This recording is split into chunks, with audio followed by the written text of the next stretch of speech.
इस दौर दे विच ढाडी जिहड़े आ वो किन्नी क गिणती वध रही आ जां रोक लगी हुई है? कि बहुत सारे जथे जिहड़े आ वो बाहर जांदे आ ते बाहर जाके ही सैटल होना चाहुंदे आ। मेहनत ज़्यादी आ ते मेहनत दे हिसाब नाल प्रोग्राम जिहड़े वो घट गए हैगे आ। जथे ते काफ़ी बन रहे आ पर बहुते जथे इस करके बन रहे आ भी चलो वीज़ा सौखा लग जांदा। तुसीं अक्सर ये कह के अंबैसियां तो वीज़े लैने आ कि असीं आह प्रोग्राम उलीके आ करके वापस आउणा। कई बारी प्रोग्राम नहीं इन्ने लगते हैगे, खर्चा वगैरह हो जाता हैगा, इत्थे भी कई मुश्किलां आउंदियां हैगियां। बड़े मशहूर कहिंदे कहाउंदे ढाडी, मैं सिद्धा ਨਾਂ नहीं लवांगा उन्हां दा।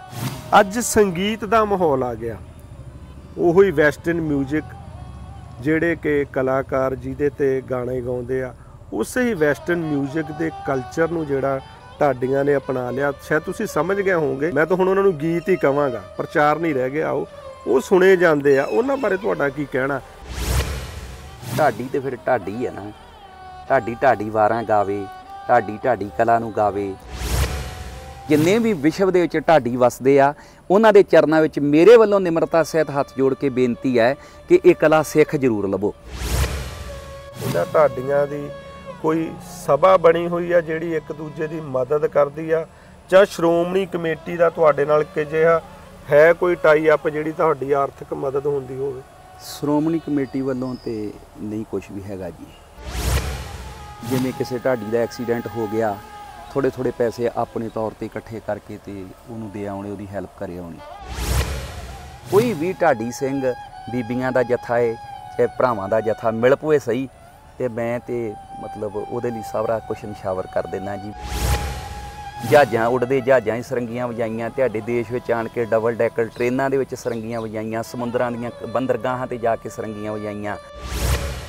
जत्था हुंदा वा, ਇਹਦੇ ਵਿੱਚ ਵੀ ਕਈ ਵਾਰੀ ਡੱਡੂ ਛੜੱਪੇ ਲੱਗ ਜਾਂਦੇ ਆ।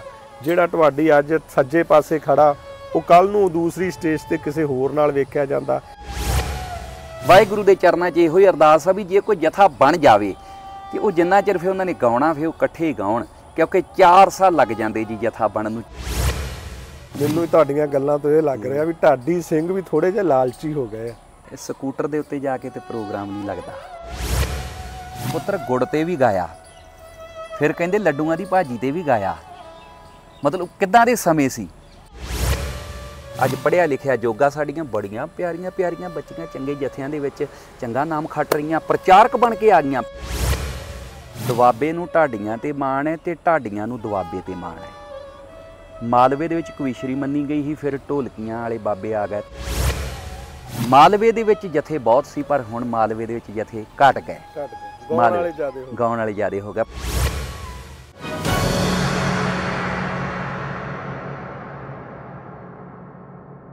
ਵਾਹਿਗੁਰੂ ਜੀ ਕਾ ਖਾਲਸਾ, ਸ਼੍ਰੀ ਵਾਹਿਗੁਰੂ ਜੀ ਕੀ ਫਤਿਹ।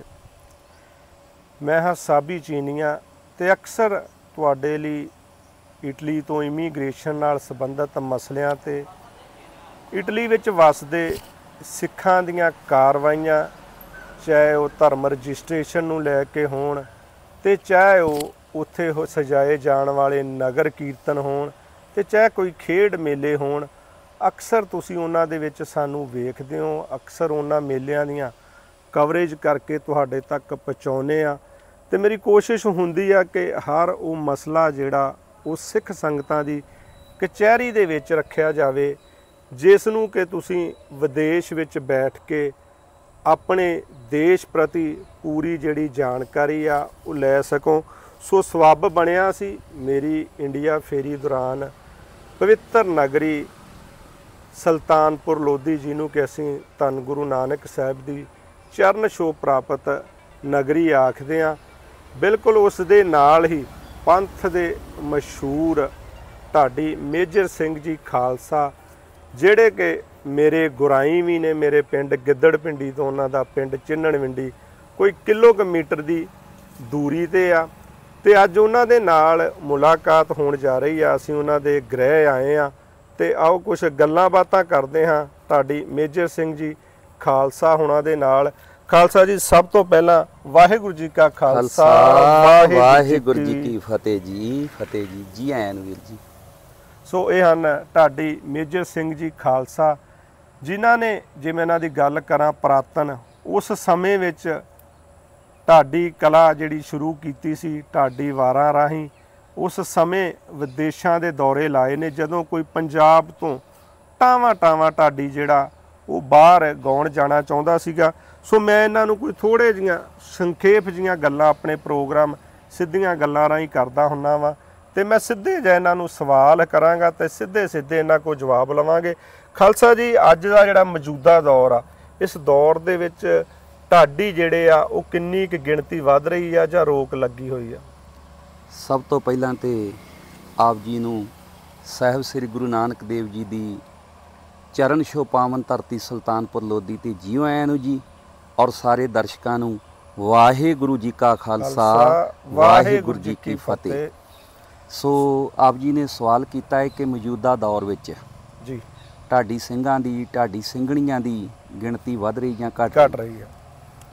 ਢਾਡੀ ਜਥੇ ਤੇ ਪੰਜਾਬ ਦੀ ਧਰਤੀ ਦੇ ਉੱਤੇ ਕਾਫੀ ਆ। ਬੀਬੀਆਂ ਦੇ ਜਥਿਆਂ ਵਿੱਚ ਵਾਧਾ ਹੋਇਆ ਜੀ, ਪਰ ਥੋੜ੍ਹਾ ਜਿਹਾ ਅਫਸੋਸ ਨਾਲ ਇਹ ਕਹਿਣਾ ਵੀ ਪੈ ਰਿਹਾ ਕਿ ਬਹੁਤ ਸਾਰੇ ਜਥੇ ਜਿਹੜੇ ਆ ਉਹ ਬਾਹਰ ਜਾਂਦੇ ਆ ਤੇ ਬਾਹਰ ਜਾ ਕੇ ਹੀ ਸੈਟਲ ਹੋਣਾ ਚਾਹੁੰਦੇ ਆ। ਨਾ ਜਾਣੇ ਉਹਨਾਂ ਦੀ ਕੀ ਮਜਬੂਰੀ ਆ। ਤੇ ਜਥੇ ਤੇ ਕਾਫੀ ਤਿਆਰ ਹੋ ਰਹੇ ਆ, ਪਰ ਆਪਣੇ ਏਰੀਏ ਦੇ ਵਿੱਚ ਮਤਲਬ ਇਸ ਚੀਜ਼ ਦੀ, ਜਿਵੇਂ ਪਹਿਲਾਂ ਰਾਗੀ ਅਜੀਤ ਸਿੰਘ ਜੀ ਹੋਣਾ ਨੇ ਬਹੁਤ ਵੱਡੀ ਮਿਹਨਤ ਕੀਤੀ ਸੀ, ਅਸੀਂ ਉਹਨਾਂ ਦੀ ਮਿਹਨਤ ਨੂੰ ਅੱਗੇ ਤੋਰਿਆ, ਪਰ ਅੱਜ ਕੋਈ ਨਹੀਂ ਸਿੱਖਣਾ ਚਾਹੁੰਦਾ, ਨਹੀਂ ਕੋਈ ਇਸ ਲਾਈਨ ਵਿੱਚ ਆਉਣਾ ਚਾਹੁੰਦਾ। ਮਿਹਨਤ ਜ਼ਿਆਦੀ ਆ ਤੇ ਮਿਹਨਤ ਦੇ ਹਿਸਾਬ ਨਾਲ ਪ੍ਰੋਗਰਾਮ ਜਿਹੜੇ ਉਹ ਘਟ ਗਏ ਹੈਗੇ ਆ। ਇਸ ਕਰਕੇ ਜਥੇ ਤੇ ਕਾਫੀ ਬਣ ਰਹੇ ਆ, ਪਰ ਬਹੁਤੇ ਜਥੇ ਇਸ ਕਰਕੇ ਬਣ ਰਹੇ ਆ ਵੀ ਚਲੋ ਵੀਜ਼ਾ ਸੌਖਾ ਲੱਗ ਜਾਂਦਾ ਤੇ ਬਾਹਰ ਜਾ ਕੇ ਸੈਟਲ ਹੋ ਲਵਾਂਗੇ। ਤੁਸੀਂ ਗੱਲ ਕੀਤੀ ਆ ਕਿ ਜਥੇ ਬਣ ਰਹੇ ਆ, ਇਸ ਕਰਕੇ ਬਣ ਰਹੇ ਆ ਕਿ ਵੀਜ਼ਾ ਲੱਗ ਜਾਵੇਗਾ, ਬਾਹਰ ਜਾ ਕੇ ਸੈਟਲ ਹੋ ਜਾਾਂਗੇ। ਪਰ ਜੇ ਆਪਾਂ ਇਸ ਦੇ ਉਲਟ ਜਾਈਏ ਕਿ ਗੁਰੂ ਗੋਬਿੰਦ ਸਿੰਘ ਜੀ ਦਾ ਸਜਾਇਆ ਖਾਲਸਾ ਪੰਥ, ਉਹਨਾਂ ਦੀ ਦਿੱਤੀ ਹੋਈ ਥਾਪੜਾ, ਸਿੱਖ ਜਦੋਂ ਵੀ ਜਾਂਦਾ ਵਾ ਬਾਹਰ, ਤੇ ਤੁਸੀਂ ਅਕਸਰ ਇਹ ਕਹਿ ਕੇ ਅੰਬੈਸੀਆਂ ਤੋਂ ਵੀਜ਼ੇ ਲੈਂਦੇ ਆ ਕਿ ਅਸੀਂ ਆਹ ਪ੍ਰੋਗਰਾਮ ਉਲੀਕੇ ਆ ਕਰਕੇ ਵਾਪਸ ਆਉਣਾ। ਜਦੋਂ ਇਸ ਤਰ੍ਹਾਂ ਦੀਆਂ ਦੁਰਘਟਨਾਵਾਂ ਹੁੰਦੀਆਂ, ਫਿਰ ਉੱਥੇ ਜਿਹੜੇ ਪ੍ਰਬੰਧਕ ਆ ਉਹਨਾਂ ਨੂੰ ਵੀ ਬਹੁਤ ਸਾਰੀਆਂ ਮੁਸੀਬਤਾਂ ਦਾ ਸਾਹਮਣਾ ਕਰਨਾ ਪੈਂਦਾ। ਕਿੱਥੋਂ ਕੁ ਤਾਈਂ ਜਾਇਜ਼ ਹੈ ਸਾਰੀਆਂ ਗੱਲਾਂ, ਪੈਸੇ ਨੂੰ ਦੂਰ ਰੱਖ ਕੇ? ਦੇਖੋ, ਸਵਾਲ ਤੁਹਾਡਾ ਬੜਾ ਕਮਾਲ ਦਾ ਜੀ। ਇਹ ਤੁਸੀਂ ਸਵਾਲ ਕੀਤਾ ਹੈਗਾ ਵੀ ਇਹ ਕਿੱਥੋਂ ਕੁ ਤੱਕ ਜਾਇਜ਼ ਹੈਗਾ ਕਿ ਕਮੇਟੀਆਂ ਜਥੇ ਨੂੰ ਬੁਲਾਉਂਦੀਆਂ ਹੈ ਤੇ ਜਥਾ ਚਲੇ ਜਾਂਦਾ। ਅਸੀਂ 1999 ਤੋਂ ਸ਼ੁਰੂਆਤ ਕੀਤੀ ਸੀ ਜੀ, ਤੇ ਉਦੋਂ ਜਦੋਂ ਅਸੀਂ ਪਹਿਲੀ ਵਾਰ ਗਏ ਆ, ਸਾਨੂੰ ਇੱਥੇ ਸਮਝਾਇਆ ਗਿਆ ਸੀ ਕਿ ਕਮੇਟੀ ਪਾਸਪੋਰਟ ਲੈ ਲੈਂਦੀ ਆ। ਠੀਕ ਆ। ਤੇ 2 ਮਹੀਨੇ ਬੀਤ ਗਏ ਜੀ। ਕੈਨੇਡਾ, ਅਸੀਂ ਸ਼ੁਰੂਆਤ ਕੈਨੇਡਾ ਤੋਂ ਕੀਤੀ ਸੀ, ਸਾਡੇ ਕੋਲੋਂ ਕਿਸੇ ਨੇ ਪਾਸਪੋਰਟ ਮੰਗਿਆ ਹੀ ਨਹੀਂ। ਇੱਕ ਦਿਨ ਆਪ ਹੀ ਅਸੀਂ ਗੱਲ ਕੀਤੀ, ਉਹ ਕਹਿੰਦੇ ਜੀ ਸਾਨੂੰ ਪਤਾ ਹੁੰਦਾ ਏ ਕਿ ਇਹ ਗਾਉਣ ਵਾਲੇ ਜਥੇ ਆ ਤੇ ਇਹ ਭੱਜਣ ਵਾਲੇ ਜਥੇ ਆ। ਅੱਜ ਤੱਕ ਸਾਡੇ ਮਨ ਵਿੱਚ ਇਦਾਂ ਦਾ ਕੋਈ ਖਿਆਲ ਨਹੀਂ ਆਇਆ। ਤੇ ਬਹੁਤਿਆਂ ਨੂੰ ਮੈਂ ਪੁੱਛਿਆ ਵੀ ਆ, ਉਹ ਕਹਿੰਦੇ ਯਾਰ ਮਿਹਨਤ ਬਹੁਤ ਜ਼ਿਆਦਾ, ਫਿਰ ਬਾਰ-ਬਾਰ ਇਹਦੇ ਮਤਲਬ ਕਈ ਤਰ੍ਹਾਂ ਦੇ ਇਹਦੇ ਜਵਾਬ ਹੈਗੇ ਆ ਜੀ। ਬਈ ਜਿਨ੍ਹਾਂ ਦੀ ਤਾਂ ਕੋਈ ਰਿਸ਼ਤੇਦਾਰੀ ਆ ਪ੍ਰਬੰਧਕਾਂ ਦੇ ਵਿੱਚ, ਜਾਂ ਜੇ ਕੋਈ ਟੌਪ ਤੇ ਚਲੇ ਗਿਆ ਉਹਨੂੰ ਤੇ ਕੋਈ ਮੁਸ਼ਕਲ ਨਹੀਂ ਆਉਂਦੀ, ਲੇਕਿਨ ਆਮ ਜਥਿਆਂ ਨੂੰ ਮੁਸ਼ਕਲ ਆਉਂਦੀ ਵੀ ਹੈਗੀ ਆ। ਫਿਰ ਉੱਥੇ ਕਈ ਵਾਰੀ ਪ੍ਰੋਗਰਾਮ ਨਹੀਂ ਇੰਨੇ ਲੱਗਦੇ ਹੈਗੇ, ਖਰਚਾ ਵਗੈਰਾ ਹੋ ਜਾਂਦਾ ਹੈਗਾ। ਇੱਥੇ ਵੀ ਕਈ ਮੁਸ਼ਕਲਾਂ ਆਉਂਦੀਆਂ ਹੈਗੀਆਂ। ਤੇ ਉਹ ਫਿਰ ਕਈ ਵਾਰੀ ਜਿਹਦਾ ਕਿਸੇ ਦਾ ਸੂਤ ਲੱਗ ਜਾਂਦਾ, ਅਗਲਾ ਕਹਿੰਦਾ ਯਾਰ ਮੁੜ ਕੇ ਪਤਾ ਨਹੀਂ ਫਿਰ ਕਿਹਦੀ ਮਿਹਨਤ ਕਰਾਂਗੇ ਵੀ ਦੁਬਾਰਾ ਸਪੌਂਸਰ ਲਈ। ਤੇ ਮੈਂ ਤੇ ਸਾਰਿਆਂ ਨੂੰ ਕਹਿੰਦਾ ਹੁੰਦਾ ਵੀ ਵਾਹਿਗੁਰੂ ਤੇ ਭਰੋਸਾ ਰੱਖ ਕੇ ਚੱਲੋ, ਤੇ ਸੱਚੇ ਪਾਤਸ਼ਾਹ ਨੇ ਜਿਹਨੇ ਆਪਾਂ ਨੂੰ ਆਪਣੇ ਢਾਡੀ ਥਾਪਿਆ ਤੇ ਉਹਨੂੰ ਫਿਕਰ ਹੀ ਹੈ ਵੀ ਅਸੀਂ ਤੇ ਇਹਦੇ ਚੋਂ ਹੀ ਸਾਰਾ ਕੁਝ। ਤੁਸੀਂ ਗੱਲ ਕੀਤੀ ਟੌਪ ਤੇ ਜਾਣਾ। ਜਦੋਂ ਇੱਕ ਇਨਸਾਨ, ਇੱਕ ਢਾਡੀ ਗੁਰੂ ਸਾਹਿਬ ਦੇ ਚਰਨੀ ਲੱਗ ਗਿਆ, ਗੁਰੂ ਦੇ ਅੰਗ ਸੰਗ ਚਲੇ ਗਿਆ, ਤੇ ਤੁਹਾਨੂੰ ਨਹੀਂ ਲੱਗਦਾ ਕਿ ਉਹ ਆਟੋਮੈਟਿਕਲੀ ਟੌਪ ਤੇ ਚਲੇ ਜਾਂਦਾ, ਉਹਨੂੰ ਕੋਈ ਹੋਰ ਸਹਾਰਾ ਲੈਣਾ ਪੈਂਦਾ ਟੌਪ ਤੇ ਜਾਣ ਲਈ? ਇਹਦੇ 2 ਕਾਰਨ ਆ ਜੀ। ਜਿਹੜਾ ਪਹਿਲਾ ਯੁੱਗ ਸੀ ਨਾ ਜੀ, ਮੈਂ ਸਮਝਾਂਗਾ ਕਿ ਉਹ ਕਲਾ ਦਾ ਯੁੱਗ ਸੀ, ਢਾਡੀ ਕਲਾ ਦਾ ਯੁੱਗ ਸੀ। ਠੀਕ ਹੈ ਜੀ। ਜਿਵੇਂ ਸ੍ਰੀ ਲੌਂਗੋਵਾਲ ਬਾਬਾ ਮਨੀ ਸਿੰਘ ਸਾਹਿਬ ਜੀ ਸ਼ਹੀਦ ਦੇ ਨਾਂ ਤੇ ਜੋੜ ਮੇਲਾ ਲੱਗਦਾ ਸੀ। ਹਾਂਜੀ। 60 ਜਥੇ ਅਸੀਂ ਉੱਥੇ ਹੁੰਦੇ ਸੀ। ਠੀਕ ਹੈ ਜੀ। ਸਰਹੰਦ ਧੰਨ ਧੰਨ ਮਾਤਾ ਗੁਜਰੀ ਜੀ, ਬਾਬਾ ਜੋਰਾਵਰ ਸਿੰਘ ਸਾਹਿਬ, ਬਾਬਾ ਫਤਿਹ ਸਿੰਘ ਸਾਹਿਬ ਜੀ ਦੇ ਨਾਂ ਤੇ ਜੋੜ ਮੇਲਾ 100 ਜਥਾ ਉੱਥੇ ਹੁੰਦਾ ਸੀ। ਤੁਹਾਡੇ ਵਰਗੇ ਸਰੋਤੇ ਉੱਥੇ ਆਣ ਕੇ ਕਮੇਟੀਆਂ ਮੋਰੇ ਬਹਿੰਦੀਆਂ ਸੀ, ਜਥਿਆਂ ਦੇ ਯੌਰ ਦੇਖਦੀਆਂ ਸੀ। ਅੱਜ ਯੁੱਗ ਆ ਗਿਆ ਜੀ ਮੀਡੀਏ ਦਾ। ਇਹ ਤੋਂ ਪਿਛਲਾ ਯੁੱਗ ਕੈਸਟਾਂ ਦਾ ਸੀ, ਤੇ ਜਿਹਦੀ ਆਰਥਿਕ ਹਾਲਤ ਜਿਹੜੀ ਕਮਜ਼ੋਰ ਆ ਉਹ ਮੀਡੀਆ ਦੇ ਵਿੱਚ ਉਹਨਾਂ ਨਹੀਂ ਸੀ ਆ ਸਕਦਾ। ਫੇਸਬੁੱਕ ਦਾ ਇਹ ਜਾਂ ਇਸ ਤੋਂ ਇਲਾਵਾ ਵੀ ਅੱਜ ਕੱਲ੍ਹ ਲੋਕ ਵਿਊ ਦੇਖਦੇ ਆ। ਇੱਕ ਇਹੋ ਜਿਹਾ ਯੋਗਾ ਆ ਜੀ, ਮੈਨੂੰ ਯਾਦ ਹੈ ਕਿ ਇੱਧਰ ਉੱਤਰਾਖੰਡ ਦੇ ਵਿੱਚ ਪ੍ਰੋਗਰਾਮ ਸੀਗਾ, ਮੈਨੂੰ ਮੇਰਾ ਸਾਥੀ ਕੋਈ ਢਾਡੀ ਮਿੱਤਰ ਦੂਸਰਾ ਜਥਾ ਕਹਿੰਦਾ ਵੀ ਤੁਹਾਨੂੰ ਘੱਲ ਦਈਏ। ਹਾਂਜੀ। ਮੈਂ ਕਿਹਾ ਸਾਡੇ ਕੋਲ ਟਾਈਮ ਹੈਗਾ, ਚਲੋ ਅਸੀਂ ਚਲੇ ਜਾਂਦੇ ਹਾਂ। ਜਦੋਂ ਉਹਨੇ ਉਹਨਾਂ ਨਾਲ ਗੱਲ ਕੀਤੀ ਤੇ ਕਹਿੰਦੇ ਜੀ ਇਹਨਾਂ ਦੀਆਂ ਕੈਸਟਾਂ ਕਿੰਨੀਆਂ ਗਾਈਆਂ, ਇਹਨਾਂ ਦੇ YouTube ਦੇ ਉੱਤੇ ਪ੍ਰੋਗਰਾਮ ਕਿੰਨੇ ਕੁ ਹੈਗੇ ਆ, ਅਸੀਂ ਦੇਖ ਲੈਂਦੇ ਹਾਂ। ਹੁਣ ਤੁਹਾਡੇ ਸਾਹਮਣੇ ਆ ਵੀ ਆਪਣੇ ਜਥੇ ਵਿੱਚ ਕਿਸੇ ਗੱਲ ਦੀ ਕੋਈ ਕਮੀ ਸੀ। ਉਹ ਫਿਰ ਮੈਂ ਨਾ ਵਿੱਚੋਂ ਹੀ ਬੋਲ ਪਿਆ, ਉਹ ਫੋਨ ਹੈਂਡ ਫਰੀ ਸੀਗਾ। ਮੈਂ ਕਿਹਾ ਭਾਈ ਸਾਹਿਬ ਜੀ ਵੀ ਜੇ ਤੁਸੀਂ ਇਹ ਕੁਝ ਦੇਖਣਾ ਹੈ ਤੇ ਫਿਰ ਸਾਡੇ ਕੋਲ ਟਾਈਮ ਨਹੀਂ ਹੈਗਾ। ਠੀਕ ਹੈ। ਕੁਦਰਤੀ ਤੌਰ ਤੇ ਉਹ ਬੰਦੇ ਸੀ ਸਰੋਤੇ। ਹਾਂਜੀ। ਉਹ ਕਹਿੰਦੇ ਫਿਰ ਇਹਦਾ ਮਤਲਬ ਇਹ ਜਥਾ ਹੈ। ਤੇ ਜਦੋਂ ਅਸੀਂ ਗਏ ਜੀ 13 ਸਾਲ ਪਹਿਲਾਂ ਦੀ ਗੱਲ ਆ, ਹੁਣ 13 ਸਾਲ ਲਗਾਤਾਰ ਹੋ ਗਏ ਜੀ ਜਾਂਦਿਆਂ ਨੂੰ। ਠੀਕ ਆ। ਮਤਲਬ ਸਰੋਤੇ ਜਿਹੜੇ ਆ ਉਹ ਪਰਖ ਕਰ ਵੀ ਲੈਂਦੇ ਆ। ਮੈਂ ਤੁਹਾਡੀ ਗੱਲ ਤੇ ਆਉਣਾ ਇੱਥੇ ਸਰੋਤਿਆਂ ਦੀ ਪਰਖ ਤੇ ਅੱਜ ਜਿਹੜਾ ਮੌਜੂਦਾ ਦੌਰ ਚੱਲ ਰਿਹਾ, ਜੇ ਇਹਦੇ ਵਿੱਚ ਗੱਲ ਕਰੀਏ, ਬੜੇ ਮਸ਼ਹੂਰ ਕਹਿੰਦੇ ਕਹਾਉਂਦੇ ਢਾਡੀ, ਮੈਂ ਸਿੱਧਾ ਨਾਂ ਨਹੀਂ ਲਵਾਂਗਾ ਉਹਨਾਂ ਦਾ ਕਿਉਂਕਿ ਸਾਡੇ ਤੇ ਵੀ ਕਈ ਐਕਟ ਲੱਗ ਜਾਂਦੇ ਆ। ਹਾਂਜੀ। ਅੱਜ ਸੰਗੀਤ ਦਾ ਮਾਹੌਲ ਆ ਗਿਆ, ਉਹੋ ਹੀ ਵੈਸਟਰਨ ਮਿਊਜ਼ਿਕ, ਜਿਹੜੇ ਕਿ ਕਲਾਕਾਰ ਜਿਹਦੇ ਤੇ ਗਾਣੇ ਗਾਉਂਦੇ ਆ, ਉਸੇ ਹੀ ਵੈਸਟਰਨ ਮਿਊਜ਼ਿਕ ਦੇ ਕਲਚਰ ਨੂੰ ਜਿਹੜਾ ਢਾਡੀਆਂ ਨੇ ਅਪਣਾ ਲਿਆ। ਸ਼ਾਇਦ ਤੁਸੀਂ ਸਮਝ ਗਏ ਹੋਵੋਗੇ ਮੈਂ ਕੀ ਕਹਿਣਾ ਚਾਹਿਆ, ਕਿਉਂਕਿ ਮੈਂ ਅਕਸਰ ਨਗਰ ਕੀਰਤਨਾਂ ਦੇ ਵਿੱਚ ਇਸ ਤਰ੍ਹਾਂ ਦੇ ਮਿਊਜ਼ਿਕ ਵਾਲੇ ਜਿਹੜੇ ਗੀਤ ਆ, ਮੈਂ ਤਾਂ ਹੁਣ ਉਹਨਾਂ ਨੂੰ ਗੀਤ ਹੀ ਕਵਾਂਗਾ, ਪ੍ਰਚਾਰ ਨਹੀਂ ਰਹਿ ਗਿਆ, ਉਹ ਸੁਣੇ ਜਾਂਦੇ ਆ। ਉਹਨਾਂ ਬਾਰੇ ਤੁਹਾਡਾ ਕੀ ਕਹਿਣਾ? ਇਹ ਚੀਜ਼ ਕਿੱਦਾਂ ਵੜੀ ਇੱਕ ਢਾਡੀਆਂ ਦੇ ਵਿੱਚ ਆਣ ਕੇ, ਇਹ ਚੀਜ਼ ਕਿੱਥੋਂ ਵੜ ਗਈ? ਅਸਲ ਦੇ ਵਿੱਚ ਇਹਦਾ ਜਵਾਬ ਵੀ ਮੈਂ ਉਹੀ ਜਵਾਬ ਦੇਵਾਂਗਾ ਜੀ ਵੀ ਸਾਡੇ ਇੱਥੇ ਜਿਹੜੇ ਵਿਆਹ ਸੀਗੇ ਉਹ ਪੈਲਸਾਂ ਵਿੱਚ ਹੋਣ ਲੱਗ ਪਏ। ਹਾਂਜੀ। ਉੱਥੇ ਉਹ ਜਿਹੜੀਆਂ ਆਰਕੈਸਟਰਾ ਵਗੈਰਾ, ਡੀਜੇ ਵਗੈਰਾ, ਧੂਮ ਧੜਕਾ, ਲੋਕਾਂ ਦੇ ਨਾ ਮਾਈਂਡ ਉਹੋ ਜਿਹਾ ਹੋ ਗਏ, ਨਿਊ ਜਨਰੇਸ਼ਨ ਦੇ। ਹਾਂਜੀ। ਮਾਈਂਡ ਉਹੋ ਜਿਹਾ ਹੋ ਗਏ। ਢਾਡੀ ਕਲਾ ਦੇ ਵਿੱਚ ਜਿਵੇਂ ਸਤਿਕਾਰਯੋਗ ਗਿਆਨੀ ਦਇਆ ਸਿੰਘ ਦਿਲਬਰ ਜੀ, ਬਾਪੂ ਸੋਹਣ ਸਿੰਘ ਸੀਤਲ ਜੀ, ਗੁਰਦੀਪ ਸਿੰਘ ਸਾਜਨ ਜੀ, ਗਿਆਨੀਪਾਲ ਸਿੰਘ ਪੰਛੀ ਜੀ, ਗਾਂ ਵੀ ਉਹਨਾਂ ਤੋਂ ਸਿੱਖੇ ਹੋਏ ਗਿਆਨੀ ਕੁਲਵੰਤ ਸਿੰਘ ਜੀ BA, ਕਿੱਡੇ ਕਿੱਡੇ ਵਿਦਵਾਨ ਸੀ। ਤੇ ਅੱਜ ਵੀ ਵਿਦਵਤਾ ਦੀ ਕੋਈ ਕਮੀ ਨਹੀਂ ਹੈਗੀ, ਲੇਕਿਨ ਲੋਕਾਂ ਦੇ ਨਾ ਮਤਲਬ ਜਿਹੜੀ ਨਿਊ ਜਨਰੇਸ਼ਨ ਹੈ, ਨਵੀਂ ਪੀੜ੍ਹੀ ਹੈ, ਉਹਨਾਂ ਦੇ ਦਿਮਾਗ ਦਿਲੋਂ ਦੇ ਵਿੱਚ ਸੁਣ ਕੇ ਨਾ ਜਿਹੜੀਆਂ ਉਹ ਪੈਲਸਾਂ ਵਾਲੀਆਂ ਜਾਂ ਗੱਡੀਆਂ ਦੇ ਵਿੱਚ ਬੜੇ ਬੜੇ ਬੂਫਰ ਲੱਗ ਗਏ। ਹਾਂਜੀ। ਹਾਂਜੀ। ਤੇ ਫਿਰ ਉਹ ਟੇਸਟ ਉੱਦਾਂ ਦਾ ਭਾਲਦੇ ਸੀ ਤੇ ਹੁਣ ਸਾਰਿਆਂ ਦੇ ਵਿੱਚ ਉਨੀ ਸਮਰੱਥਾ ਨਹੀਂ ਹੁੰਦੀ। ਫਿਰ ਅਗਲਾ ਕਹਿੰਦਾ ਯਾਰ ਥੋੜਾ ਬਹੁਤਾ ਹੁਣ ਸਮੇਂ ਦੇ ਹਿਸਾਬ ਨਾਲ ਚੱਲੀਏ। ਵੈਸੇ ਸਾਡੇ ਜਿੰਨੇ ਵੀ ਜਥੇ ਹੈਗੇ ਆ ਦੇ ਵਿੱਚ ਵੀ ਅਪਡੇਟ ਹੋਣਾ ਸ਼ੁਰੂ ਹੋ ਗਿਆ। ਵੈਸੇ ਸਾਡੇ ਜਿੰਨੇ ਵੀ ਜਥੇ ਹੈਗੇ ਢਾਡੀ ਕਲਾ ਦੇ, ਬੜੇ ਸਤਿਕਾਰਯੋਗ ਜਥੇ ਹੈਗੇ ਆ, ਉਹਨਾਂ ਦੇ ਵਿੱਚ ਬੜੇ ਬੜੇ ਉਹ ਜਿਵੇਂ ਜੋੜੇ ਦੀਆਂ ਕਲੀਆਂ, ਪੂਰਨ, ਢਾਈਆ, ਮਿਰਜ਼ਾ, ਸੰਮੀ, ਸਿਆਲਕੋਟੀ, ਬੈਂਤ, ਮਤਲਬ ਪੁਰਾਤਨ ਕਲਾ ਨੂੰ ਲੈ ਕੇ ਚੱਲਦੇ ਆ। ਤੇ ਮੈਂ ਜਦੋਂ ਵੀ ਸਾਡਾ ਕਿਤੇ ਇਕੱਠ ਹੋਵੇ ਸਾਰਿਆਂ ਨੂੰ ਇਹੋ ਬੇਨਤੀ ਕਰਦਾ ਹੁੰਦਾ ਵੀ ਢਾਡੀ ਤੇ ਫਿਰ ਢਾਡੀ ਹੈ ਨਾ, ਢਾਡੀ ਵਾਰਾਂ ਗਾਵੇ, ਢਾਡੀ ਕਲਾ ਨੂੰ ਗਾਵੇ, ਜੋ ਮਹਾਰਾਜ ਸੱਚੇ ਪਾਤਸ਼ਾਹ ਜੀ ਨੇ ਆਪਾਂ ਨੂੰ ਬਖਸ਼ਿਸ਼ ਕੀਤੀ। ਜਦੋਂ ਆਪਾਂ ਗਾਵਾਂਗੇ ਉਹ ਤੇ ਸੁਣਾਂਗੇ, ਪਰ ਫਿਰ ਕਈਆਂ ਨੇ ਵਿੱਚੋਂ ਪਾਪੂਲਰ ਹੋਣ ਲਈ ਉਹਨੂੰ ਨਵੀਂ ਦਿਸ਼ਾ ਦੇ ਦਿੱਤੀ। ਇਹ ਕਿੱਥੋਂ ਤੱਕ ਜਾਇਜ਼ ਚਾਹੀਦਾ ਜਾਂ ਨਹੀਂ ਹੋਣਾ ਚਾਹੀਦਾ? ਹੁਣ ਜਿੱਦਾਂ ਇਹ ਪ੍ਰੋਗਰਾਮ ਤੁਸੀਂ ਇਹਨੂੰ ਪਾਉਣਾ ਹੈਗਾ ਵਾ, ਕਈਆਂ ਨੇ ਮੁੜ ਕੇ ਕਈ ਤਰ੍ਹਾਂ ਦੇ ਇਹਦੇ ਤੇ ਵੀ ਕਮੈਂਟ ਕਰਨੇ ਆ ਕਿ ਯਾਰ ਇਹ ਕਿੱਦਾਂ ਦੀ ਗੱਲ ਕਰ ਰਿਹਾ। ਵੈਸੇ ਜਿੱਥੋਂ ਤੱਕ ਮੇਰਾ ਖਿਆਲ ਆ, ਤੁਸੀਂ ਆਪਣਾ ਵਿਊ ਦਿਓ। ਮੇਰਾ ਵਿਊ ਇਹ ਆ ਕਿ ਗੁਰੂ ਮਹਾਰਾਜ ਕਹਿੰਦੇ ਹਾਂ ਢਾਡੀ ਹਰ ਪ੍ਰਭ ਖਸਮ ਕਾ ਹਰ ਕੈ ਦਰ ਆਇਆ, ਹਰ ਅੰਦਰ ਸੁਣੀ ਪੁਕਾਰ ਢਾਡੀ ਮੁਖ ਲਾਇਆ। ਢਾਡੀ ਸ਼ਬਦ ਕੋਈ ਛੋਟਾ ਜਿਹਾ ਸ਼ਬਦ ਨਹੀਂ ਹੈਗਾ ਜੀ। 10 ਪਾਤਸ਼ਾਹੀਆਂ ਆਪਣੇ ਆਪ ਨੂੰ ਅਕਾਲ ਪੁਰਖ ਦੇ ਢਾਡੀ ਮੰਨਦੀਆਂ ਰਹੀਆਂ ਤੇ ਅਸੀਂ 10 ਪਾਤਸ਼ਾਹੀਆਂ ਦੇ ਆਪਣੇ ਆਪ ਨੂੰ ਢਾਡੀ ਮੰਨਦੇ ਹਾਂ। ਤੇ ਸਾਡੇ ਗੁਰੂ ਸਾਹਿਬਾਨਾਂ ਨੇ ਰੱਬ ਦੇ ਢਾਡੀ ਬਣ ਕੇ ਤੇ ਰੱਬ ਦੇ ਨਾਮ ਦੇ ਗੀਤ ਗਾਏ, ਰੱਬ ਦੇ ਨਾਮ ਦੀਆਂ ਵਾਰਾਂ ਗਾਈਆਂ, ਰੱਬ ਦੇ ਨਾਮ ਦੇ ਸੋਹਲੇ ਗਾਏ। ਹਾਂਜੀ। ਤੇ ਫਿਰ ਸਾਨੂੰ ਤੇ ਜੋ ਗੁਰੂ ਸਾਹਿਬਾਂ ਨੇ ਦਿੱਤਾ ਵੈਸੇ ਉਹੋ ਹੀ ਗਾਉਣਾ ਚਾਹੀਦਾ। ਤੇ ਯਤਨ ਜਥੇ ਇਹੋ ਹੀ ਕਰ ਰਹੇ ਆ। ਹੁਣ ਜਿੱਥੇ ਕਿਤੇ ਸਰੋਤੇ ਡਿਮਾਂਡ ਕਰ ਦਿੰਦੇ ਹਨ ਮਾਲਵੇ ਜਾਣਾ ਜੀ, 92 ਪਿੰਡਾਂ ਦੇ ਵਿੱਚ ਅਸੀਂ ਸਿਆਲ ਨੂੰ ਮਾਲਵੇ ਕੀਰਤਨ ਕਰਦੇ ਹਾਂ। ਹਾਂਜੀ। ਤੇ ਉਹ ਕਿਆ ਕਮਾਲ ਹੈ ਜੀ, ਜਦੋਂ ਕਹਿ ਦਿੰਦੇ ਯਾਰ ਪੂਰਨ ਸੁਣਾਓ, ਜੋੜੇ ਦੀ ਕਲੀ ਸੁਣਾਓ, ਕਿਉਂਕਿ ਫਿਕਰ ਇਹ ਨਹੀਂ ਕਿ ਇਹਦੇ ਨਾਲ ਆਪਾਂ ਨੂੰ ਘਾਟਾ ਪੈ ਰਿਹਾ ਜਾਂ ਵੱਧ। ਫਿਕਰ ਇਹ ਹੈ ਕਿ ਜੇ ਮਤਲਬ ਇਹੋ ਕੁਛ ਚੱਲਦਾ ਰਿਹਾ ਤੇ ਕਿਤੇ ਸਾਡੇ ਆਉਣ ਵਾਲੇ ਬੱਚੇ ਜਿਹੜੇ ਆ ਉਹਨਾਂ ਚੀਜ਼ਾਂ ਨੂੰ ਸਿੱਖਣ ਤੋਂ ਰਹਿ ਨਾ ਜਾਣ। ਹੁਣ ਰਾਗੀ ਅਜੀਤ ਸਿੰਘ ਜੀ ਹੁਣੀ ਸੀਗੇ, ਉਹ ਆਵਾਜ਼ਾਂ ਮਾਰ ਮਾਰ ਕੇ ਉਹਦੇ ਸ਼ਾਗਿਰਦਾਂ ਨੂੰ ਕਹਿੰਦੇ ਸੀ, ਕਹਿੰਦੇ ਪਤਾ ਨਹੀਂ ਕਿਸ ਦਿਨ ਇਹ ਸਰੀਰ ਜਿਹੜਾ ਛੱਡ ਜਾਣਾ ਇੱਥੇ ਤੇ ਆ ਜਾਓ ਸਿੱਖ ਲਓ। ਆਪਣੇ ਤਰਲੋਚਨ ਸਿੰਘ ਤੀਰ ਨੇ ਉਹਨਾਂ ਦੇ ਕੋਲੋਂ ਬਹੁਤ ਕੁਝ ਸਿੱਖਿਆ। ਉਹਨਾਂ ਦਾ ਪੋਤਰਾ ਪ੍ਰੋਫੈਸਰ ਗੁਰਵਿੰਦਰ ਸਿੰਘ, ਭਾਈ ਤਰਲੋਕ ਸਿੰਘ ਤੋਹਫਾ, ਡਡਵਿੰਡੀ ਸਤਵੀਰ ਸਿੰਘ ਜੀ ਆ, ਬੜੇ ਚੰਗੇ ਮਤਲਬ ਉਹਨਾਂ ਦੇ ਸ਼ਾਗਿਰਦ ਹੈਗੇ ਆ। ਹੁਣ ਤਰਲੋਚਨ ਸਿੰਘ ਦੇ ਕੋਲੋਂ, ਛੋਟੇ ਬ੍ਰਦਰ ਕੋਲੋਂ ਤੁਸੀਂ ਸਭ ਕੁਝ ਸਿੱਖ ਸਕਦੇ ਆ, ਪੂਰਨ ਸਿੱਖ ਸਕਦੇ ਆ, ਜੋੜੇ ਦੀ ਕਲੀ ਸਿੱਖ ਸਕਦੇ ਆ, ਮਤਲਬ ਢਾਡੀ ਕਲਾ ਸਿੱਖ ਸਕਦੇ ਆ। ਮੈਨੂੰ ਹੋਰ ਨਹੀਂ ਕਿ ਜਥੇ ਗਾਉਣ ਮੁਬਾਰਕ ਹੋਵੇ, ਪਰ ਇਹ ਜ਼ਰੂਰ ਫਿਕਰ ਹੈਗਾ ਕਿ ਸਾਰੇ ਜਿੰਨੇ ਵੀ ਵਿਸ਼ਵ ਦੇ ਵਿੱਚ ਢਾਡੀ ਵਸਦੇ ਆ ਉਹਨਾਂ ਦੇ ਚਰਨਾਂ ਵਿੱਚ ਮੇਰੇ ਵੱਲੋਂ ਨਿਮਰਤਾ ਸਹਿਤ ਹੱਥ ਜੋੜ ਕੇ ਬੇਨਤੀ ਹੈ ਕਿ ਇਹ ਕਲਾ ਸਿੱਖ ਜ਼ਰੂਰ ਲਵੋ।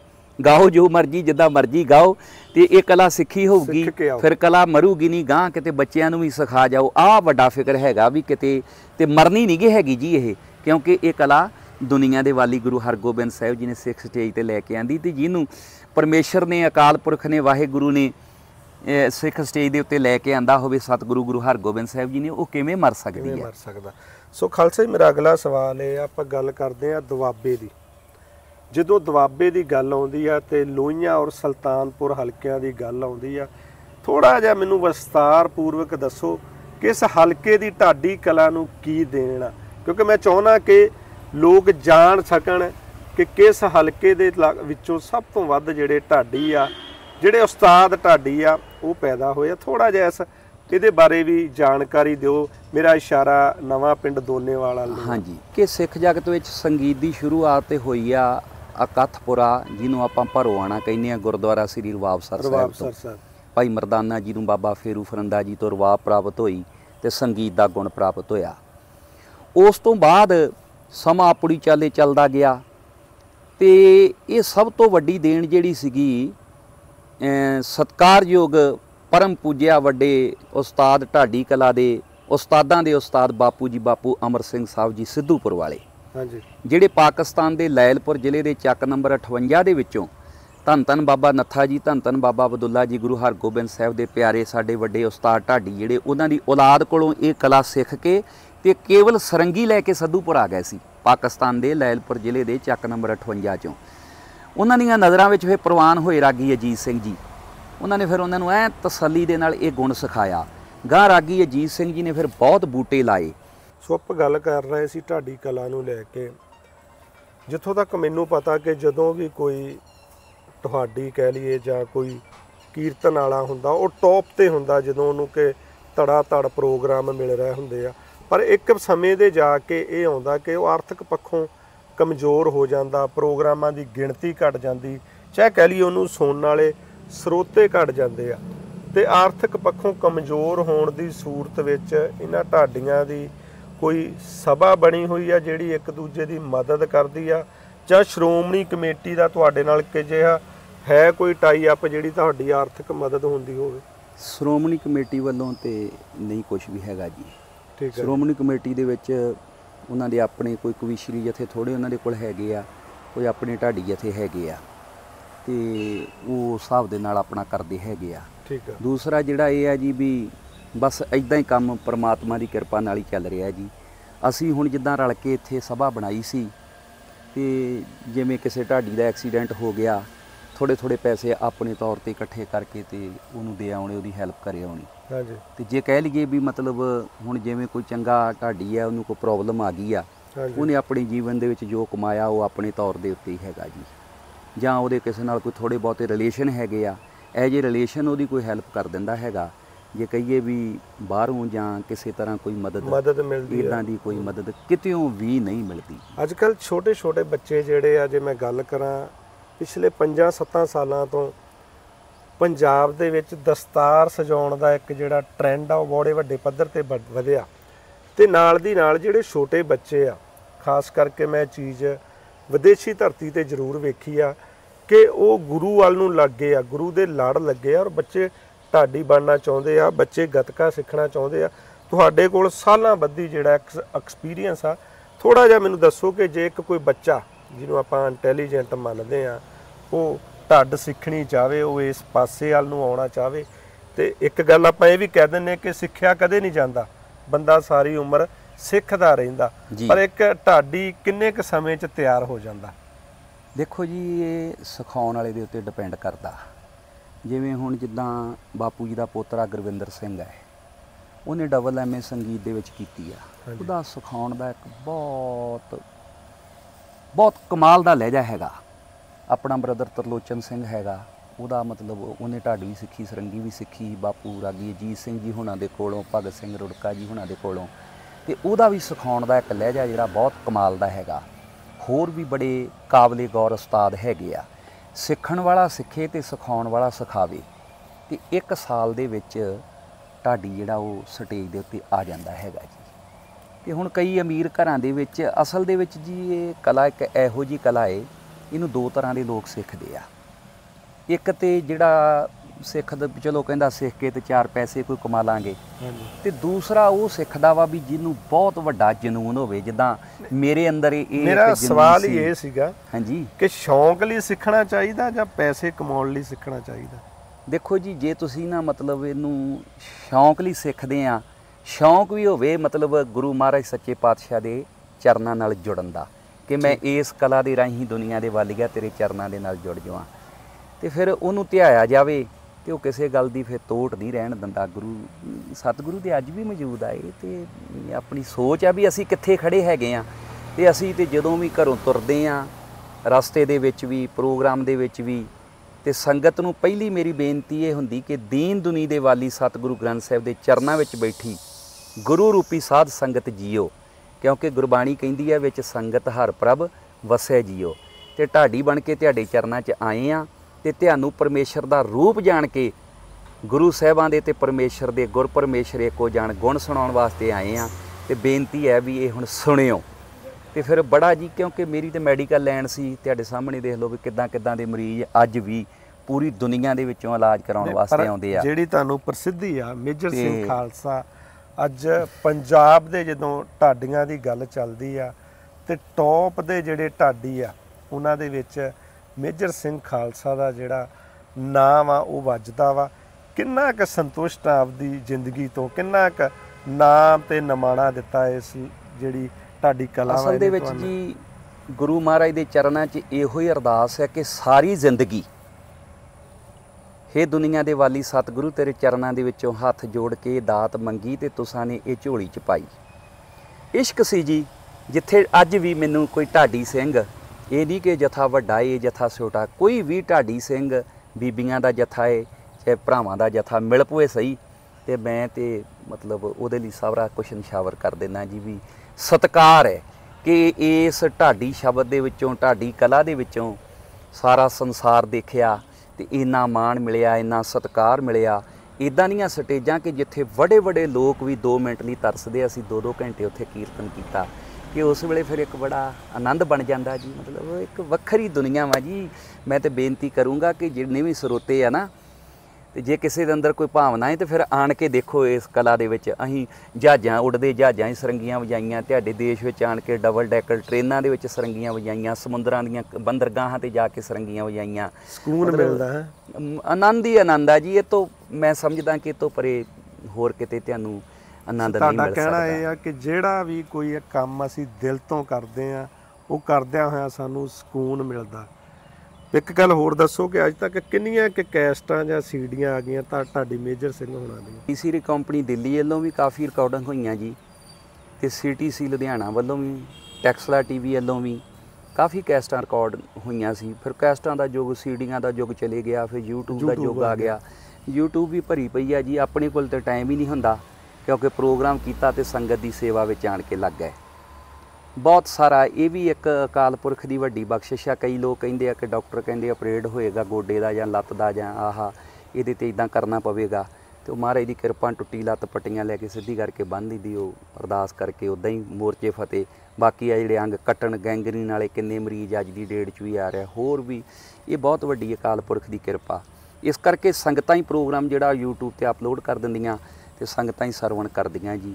ਇਹ ਵੀ ਬੇਗਿਣਤਾ ਇਨਾਮਾਂ ਦੀ ਪੂਰੇ ਸੰਸਾਰ ਵਿੱਚੋਂ ਕੋਈ ਕਮੀ ਨਹੀਂ ਰਹੀ।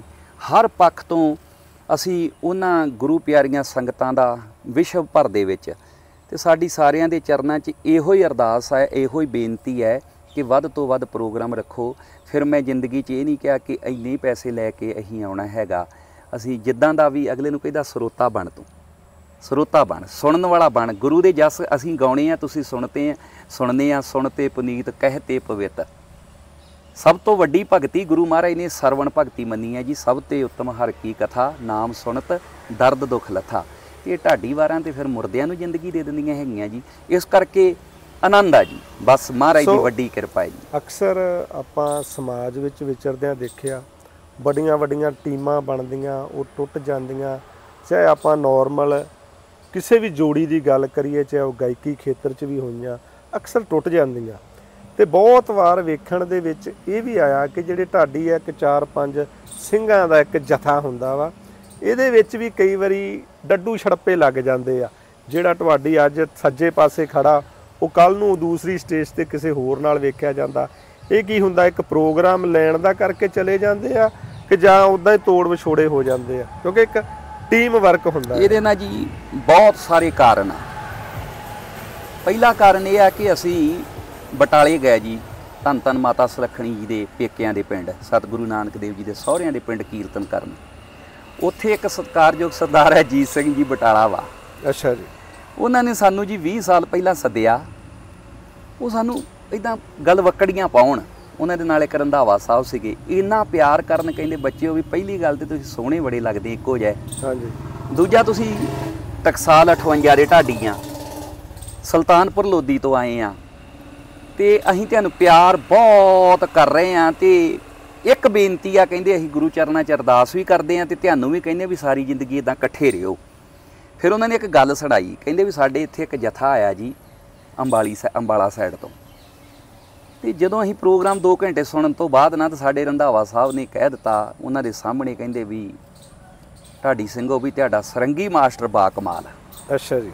ਪ੍ਰਸ਼ਾਦਾ ਪਾਣੀ ਛਕਾਇਆ ਤੇ ਉਹਨਾਂ ਨੂੰ ਕਹਿੰਦੇ ਉਦੋਂ ਬੱਸਾਂ ਹੁੰਦੀਆਂ ਸੀ, ਬਟਾਲੇ ਤੋਂ ਬੱਸੇ ਬਾਹ ਦਿੱਤਾ। ਤੇ ਜਲੰਧਰੋਂ ਜਾ ਕੇ ਲੈਂਡਲਾਈਨ ਫੋਨ, ਉਹਨਾਂ ਐਸਟੀਡੀ ਤੋਂ ਫੋਨ ਕੀਤਾ ਸਾਨੂੰ, ਕਹਿੰਦੇ ਜੀ ਰੰਧਾਵਾ ਸਾਹਿਬ ਧੰਨਵਾਦ, ਕਹਿੰਦੇ ਕੀ ਗੱਲ ਹੈ, ਕਹਿੰਦੇ ਸਾਡਾ ਸਰੰਗੀ ਮਾਸਟਰ ਹਟ ਗਿਆ ਸਾਡੇ ਨਾਲ। ਕਹਿੰਦੇ ਕਾਰਨ ਕੀ, ਕਹਿੰਦੇ ਉਹੀ ਜਿਹੜਾ ਤੁਸੀਂ ਕਿਹਾ ਸੀ। ਅੱਛਾ ਜੀ। ਇੱਥੋਂ ਬੱਸ 'ਚ ਬਹਿ ਗਿਆ ਤੇ ਜਲੰਧਰ ਤੱਕ ਕਹਿੰਦੇ ਜਾਂਦਿਆਂ ਉਹਨੇ ਸਾਨੂੰ 100 ਵਾਰ ਕਹਿ ਦਿੱਤਾ ਵੀ ਮੇਰੇ ਵਰਗਾ ਬੰਦਾ ਜਥੇ 'ਚ ਹੈ ਨਹੀਂ ਕੋਈ ਜਥਾ ਮੇਰਾ। ਮਤਲਬ ਕਈ ਵਾਰੀ ਇਦਾਂ ਦੇ ਵੀ ਕਾਰਨ ਬਣ ਜਾਂਦੇ ਆ, ਤੇ ਕਈ ਵਾਰੀ ਮਤਲਬ ਪੈਸਿਆਂ ਦਾ ਵੀ ਚੱਕਰ ਹੋ ਜਾਂਦਾ। ਤੇ ਵੈਸੇ ਇਹ ਆ ਜੀ ਵੀ ਮੈਂ ਸਤਿਗੁਰੂ ਦੇ ਚਰਨਾਂ 'ਚ ਅਰਦਾਸ ਕਰਾਂਗਾ ਕਿ ਜੇ ਕੋਈ ਜਥਾ ਬਣ ਜਾਵੇ ਦੁਨੀਆ ਦੇ ਵਾਲੀ ਸਤਿਗੁਰੂ ਦਾਤਾ ਤੇਰੀ ਕਿਰਪਾ ਦੇ ਨਾਲ, ਤੇ ਉਹਦੇ ਤੇ ਇਹੋ ਜੀ ਜਥੇ ਦੇ ਉੱਤੇ ਚੌਂ ਸਾਥੀਆਂ ਦੇ ਉੱਤੇ ਰਹਿਮ ਕਰੀ, ਕਿਰਪਾ ਕਰੀ, ਬਖਸ਼ਿਸ਼ ਕਰੀ, ਦਇਆ ਕਰੀ ਦਾਤਾ ਜੀ, ਕਿ ਉਹ ਤਾਂ ਜ਼ਿੰਦਗੀ ਜਥਾ ਇਕੱਠਾ ਹੀ ਗਾਵੇ। ਫਿਰ ਜਿੱਦਾਂ ਹੁਣ ਗਿਆਨੀ ਕਿਸ਼ਨ ਸਿੰਘ ਜੀ ਸਤਿਕਾਰਯੋਗ ਬਾਪੂ ਜੀ ਮਹਿੰਦਪੁਰ ਵਾਲੇ, ਹਾਂਜੀ, ਉਹਨਾਂ ਦੇ ਨਾਲ ਗਿਆਨੀ ਕੁਲਦੀਪ ਸਿੰਘ ਸਾਹਿਬ ਜੀ ਭੁੱਲੇਵਾਲ ਸਾਹਿਬ, ਤੇ ਬਾਪੂ ਜੀ ਬਾਪੂ ਕਰਮ ਸਿੰਘ ਸਾਹਿਬ ਜੀ ਸਰੰਗੀ ਮਾਸਟਰ ਲੰਗੜੋਆ ਸਾਹਿਬ, ਇਹ 3 ਜਣੇ, ਤੇ ਸਤਿਕਾਰਯੋਗ ਅਤੀ ਸਤਿਕਾਰਯੋਗ ਬਾਪੂ ਜੀ ਬਾਪੂ ਗਿਆਨੀ ਦਇਆ ਸਿੰਘ ਸਾਹਿਬ ਜੀ ਲੈਕਚਰਾਰ। ਇਹੋ ਜਿਹਾ ਜਥੇ ਇੱਧਰ ਰਾਗੀ ਅਜੀਤ ਸਿੰਘ ਜੀ, ਦਲੀਪ ਸਿੰਘ ਜੀ ਮਸਤ ਤੇ ਮਲਕੀਤ ਸਿੰਘ ਜੀ ਪਧੇਰ, ਇਹੋ ਜਿਹੇ ਜਥੇ ਜਿਹੜੇ ਆ ਇਹ ਕਿਤੇ ਇਹ ਪਰਮੇਸ਼ਰ ਬਣਾ ਕੇ ਘੱਲਦਾ। ਤੇ ਵਾਹਿਗੁਰੂ ਦੇ ਚਰਨਾਂ 'ਚ ਇਹੋ ਹੀ ਅਰਦਾਸ ਆ ਵੀ ਜੇ ਕੋਈ ਜਥਾ ਬਣ ਜਾਵੇ ਤੇ ਉਹ ਜਿੰਨਾ ਚਿਰ ਫਿਰ ਉਹਨਾਂ ਨੇ ਗਾਉਣਾ ਫਿਰ ਉਹ ਇਕੱਠੇ ਹੀ ਗਾਉਣ, ਕਿਉਂਕਿ 4 ਸਾਲ ਲੱਗ ਜਾਂਦੇ ਜੀ ਜਥਾ ਬਣਨ ਨੂੰ। 4 ਸਾਲ ਜਥਾ ਇਕੱਠਾ ਰਵੇ, ਫਿਰ ਇਹਦੇ 'ਚ ਜਿਹੜੇ ਦਾ ਪੇਚ ਆ ਉਹ ਆਉਂਦੇ ਹੈਗੇ ਆ। ਤੇ ਤੁਸੀਂ ਵੀ ਇਹ ਸਾਰੇ ਜਦੋਂ ਟੁੱਟਦਾ ਫਰਕ ਪੈਂਦਾ, ਜੋੜੀ ਟੁੱਟਦੀ ਫਰਕ ਪੈਂਦਾ। ਜੇ ਤੇ ਉਸੇ ਟਕਸਾਲ 'ਚੋਂ ਬੰਦਾ ਮਿਲ ਜਾਵੇ ਫਿਰ 19-21 ਦਾ ਫਰਕ ਪੈਂਦਾ। ਤੇ ਜੇ ਹੁਣ ਮਤਲਬ ਹੋਰ ਟਕਸਾਲ ਦੇ ਵਿੱਚੋਂ ਜਥਾ ਲੈਣਾ ਹੈਗਾ, ਬੰਦਾ ਸਾਥੀ ਲੱਭਣਾ ਪੈਂਦਾ, ਫਿਰ ਜ਼ਿਆਦਾ ਫਰਕ ਪੈਂਦਾ, ਮੁਸ਼ਕਲ ਆਉਂਦੀ, ਸਟੇਜ ਮੁਸ਼ਕਲ ਆਉਂਦੀ ਆ। ਹਾਂਜੀ। ਤੇ ਅੱਜ ਕੱਲ੍ਹ ਹੁਣ ਇਹ ਆ ਕਿ ਜਿੱਦਾਂ ਹੁਣ ਮੰਨ ਲਓ ਆਪਾਂ 4 ਜਣਿਆਂ ਦਾ ਜਥਾ ਹੈਗਾ, ਤੇ ਉਹ ਵੇਖਣਾ ਵੀ ਸਾਡੇ ਕੋਲ 2 ਬੰਦਿਆਂ ਦੇ ਕੋਲ ਅਮਰੀਕਾ ਦਾ ਵੀਜ਼ਾ ਹੈਗਾ, ਤੇ ਉਧਰ ਕਿਸੇ ਹੋਰ ਜਥੇ ਦੇ ਵਿੱਚ 2 ਬੰਦਿਆਂ ਕੋਲ ਹੈਗਾ। ਉਹਨਾਂ ਇਹ ਨਹੀਂ ਦੇਖਣਾ ਹੈਗਾ ਵੀ ਯਾਰ ਗਾਇਕੀ ਦੇ ਵਿੱਚ ਕੀ ਮਤਲਬ ਆਨੰਦ ਆਊਗਾ ਜਾਣਾ ਵਿਦੇਸ਼ ਗਾਉਣ ਵਾਸਤੇ। ਯਾਰ ਉਹ ਆਨੰਦ ਨੂੰ ਛੱਡੋ, ਤੁਸੀਂ ਬਸ ਅਮਰੀਕਾ ਜੋੜਾ ਬਣਾਓ ਤੇ ਬਾਹਰ ਨਿਕਲੋ, ਦੋ ਰਹਿ ਗਏ। ਮਤਲਬ ਇਦਾਂ ਦਾ ਵੀ ਸਿਸਟਮ, ਬਹੁਤ ਸੋਹਣੇ ਆਲਾ ਦਰਜੇ ਦੇ ਜਥੇ ਜਿਹੜੇ ਜਿਨ੍ਹਾਂ ਤੇ ਅਕਾਲ ਪੁਰਖ ਦੀ ਬੜੀ ਕਿਰਪਾ ਸੀ। ਚਲੋ ਉਹਨਾਂ ਦੀਆਂ ਕੋਈ ਮਜਬੂਰੀਆਂ ਹੋਣਗੀਆਂ, ਤੇ ਜਾਂ ਅਕਾਲ ਪੁਰਖ ਦੀ ਕੋਈ ਕਹਿ ਲਓ, ਮੈਂ ਤੇ ਇਹੀ ਸਮਝਦਾ ਕਿ ਵਾਹਿਗੁਰੂ ਨੂੰ ਜੋ ਮਨਜ਼ੂਰ ਹੋਊਗਾ ਵੀ ਉਹਨਾਂ ਕੰਟਰੀਆਂ ਦੇ ਵਿੱਚ ਵੀ ਮਤਲਬ ਜਥਿਆਂ ਦੀ ਲੋੜ ਹੋਊਗੀ। ਮੈਨੂੰ ਤੁਹਾਡੀਆਂ ਗੱਲਾਂ ਤੋਂ ਇਹ ਲੱਗ ਰਿਹਾ ਵੀ ਢਾਡੀ ਸਿੰਘ ਵੀ ਥੋੜੇ ਜਿਹਾ ਲਾਲਚੀ ਹੋ ਗਏ ਆ। ਲਾਲਚੀ ਹੁਣ ਦੇਖੋ ਜੀ, ਸਕੂਟਰ ਦੇ ਉੱਤੇ ਜਾ ਕੇ ਤੇ ਪ੍ਰੋਗਰਾਮ ਨਹੀਂ ਲੱਗਦਾ, ਕਿਉਂਕਿ ਇਨਫੈਕਸ਼ਨ ਕਿੰਨੀ ਹੈਗੀ ਆ। ਤੇ ਕਾਰ ਦੇ ਉੱਤੇ ਜਾਣਾ ਪਏਗਾ, ਕਾਰ ਦੇ ਉੱਤੇ ਜਾਣਾ ਹੈਗਾ ਏ, ਤੇ ਫਿਰ ਖਰਚੇ ਆਉਂਦੇ ਆ। ਹਾਂਜੀ।